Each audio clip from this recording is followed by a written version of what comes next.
எங்களை நிம்மதியாக விட்டால் போதும். நாங்கள் அடுத்த ஸ்டெப்ஸ் இப்போது நான் படிக்கணும் அப்படின்னாலும் நான் அடுத்து படிக்க போவேன். எந்த இதுவுமே பண்ண விடாமல் எவ்வளோ நாள் நாங்கள் வீட்டுக்குள்ளே.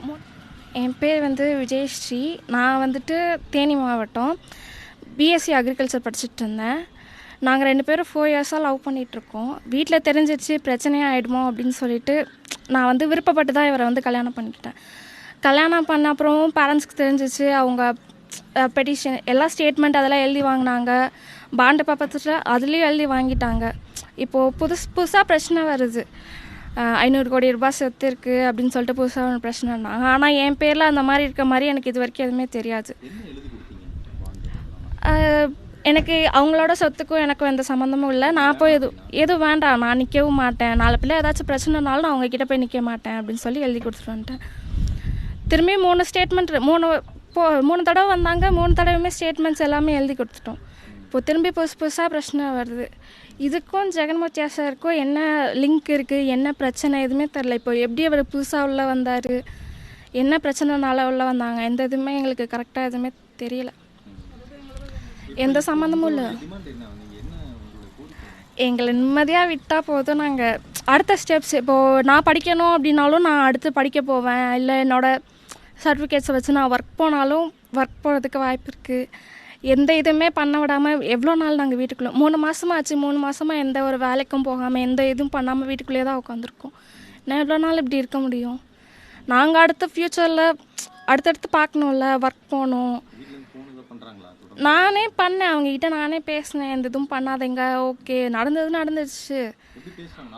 நார்மலாக தான் பேசினாங்க. அப்போது என்கிட்ட ஓகே இப்படி போயிட்டு ஒரு ரிசப்ஷன் மட்டும் நாங்கள் வச்சுக்கிறோம் அப்படின்னு சொன்னாங்க. சரி நீங்கள் ரிசப்ஷன் வைக்கிறதா இருந்தாலும் பரவாயில்ல, மேரேஜ்னாலும் ஓகே நாங்கள் திரும்பி பண்ணிக்கிறோம், ஆனால் எங்களை தயவு செஞ்சு விட்டுருங்கன்னு தான் நான் அவங்ககிட்ட ஒரு 3 வீக்ஸ் இருக்கும். அது நடந்தது எதுவுமே எங்களுக்கு தெரியல. நான் அவங்கக்கிட்ட கேட்டேன், வேறு எதுவும் பண்ணுவீங்களா, எதுவும் பண்ண போகிறீங்களா? அப்போல்லாம் நாங்கள் எதுவும் பண்ண மாட்டோம்டா, நீ தான் வரலன்னு சொல்லிட்டியே அப்படின்னு சொல்லிட்டாங்க.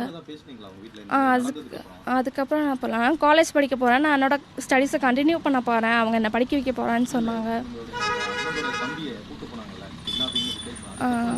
இல்லை அதுக்கப்புறம் யார்ட்டி பேசுகிறேன்.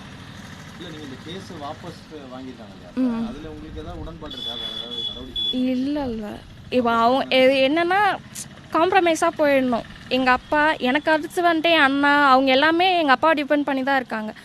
என்னோடய ஃப்யூச்சர் இப்படி ஆயிடுச்சு அப்படின்னாலும் அட்லீஸ்ட் அவங்களாஸ் நல்லா இருக்கணும்ல. அவங்களும் படிச்சுட்ருக்காங்க, அவங்களோட ஸ்டடீஸ் அவங்க கண்டினியூ பண்ணுவாங்க. அந்த ஒரு இதுக்காக தான் வெளியே வரணும் அப்படின்னு சொல்லி. யாருக்கிட்ட?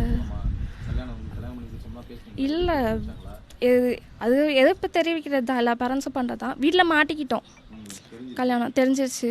அவங்க ப்ரெஷர் பண்ண ஆரம்பிச்சிட்டாங்க, ஏன் நீ இப்படி லவ் பண்ணுற, இதெல்லாம் பண்ணக்கூடாது அப்படி இப்படின்னு சொல்லிட்டு. அந்த ஒரு இஷ்யூனால நான் வந்துட்டேன். இல்லை என்கிட்ட எதுவும் பேசல.